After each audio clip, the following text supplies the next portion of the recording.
Volume times density. The final nutritional consideration I want to talk about this week is something you might remember from GCSE physics. It would have been this triangle showing the relationship between volume, mass and density. And it's a powerful thing to remember in our choice of food consumption.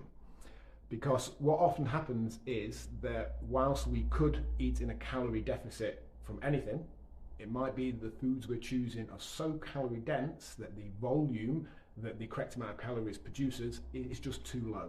It leaves us starving hungry. And starving hungry is a really challenging way to continue to go on to lose weight.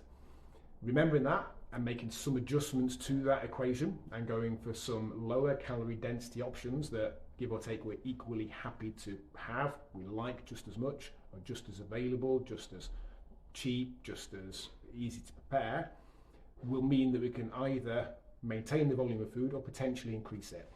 If we were to have an average calorie density that is currently half of what we're having, we could actually increase our consumption by 50% volume terms and still create a 25% deficit. An easy way to look at calorie density is the labels or scans from MyFitnessPal, because all calorie density is the number of calories per 100 grams, and the lower that is, the lower the calorie density. You can also check out myrise.co.uk, which I'll link below this video, for sortable tables on hundreds, possibly even thousands by calorie density.